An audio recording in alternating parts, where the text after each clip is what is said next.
Okay, welcome to the Climb Strong Q&A.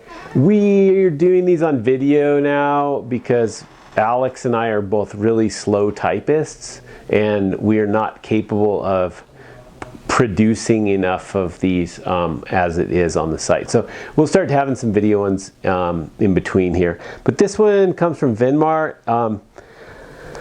I'm doing intensive endurance and confused how to practice it in my bouldering gym. I'm sticking with V0s to V2s.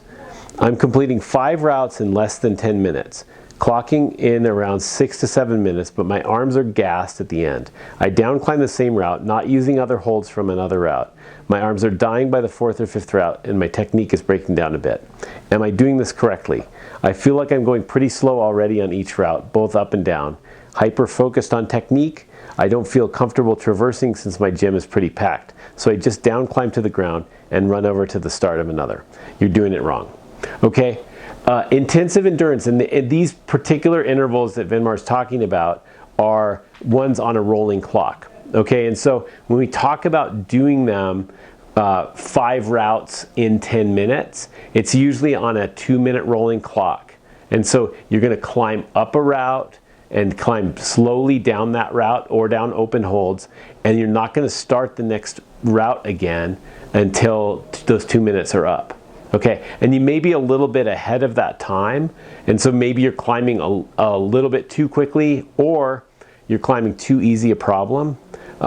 Normally what we will see is somebody climbing a relatively medium hard problem, but then taking shakeout, resting on big holds coming down and whatever. Now, in this particular case, crowded gym, this is a really, really hard thing to do in a crowded gym, and especially if you don't have a lot of problems that are similar in between.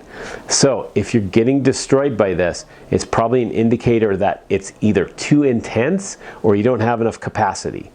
And if you don't have enough capacity, that just means you're not able to do the work at all.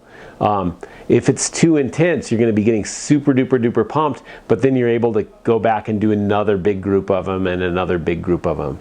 So what I would suggest is going to something like super, super easy. Climb a V0 up and down and then step off and rest on the ground until the beginning of the next 2-minute interval. Then do it again, up and down, rest till the beginning of the next 2-minute interval. Because what we're trying to do is build sub-threshold endurance. I don't need you to get super pumped. If you're getting pumped all the time, we're working on handling that intensity, or we're getting used to being pumped, and the focus of this endurance is about keeping you from getting pumped in the first place. So you can climb an easy problem, back down to the ground, step off and rest, stand in front of it so nobody comes and takes it from you, and then do it again. And do it 5 times in a row. That'll take you, a little bit over 9 minutes, right? And then you can rest for about 5 to 10 minutes, go at it again. I know it's a somewhat convoluted idea, but the idea behind this endurance training is to build more and more and more capacity at sub-threshold, closer to what we would call your aerobic capacity rather than your anaerobic capacity. If you're getting fatigued on it, you're climbing too hard. I hope this helps you.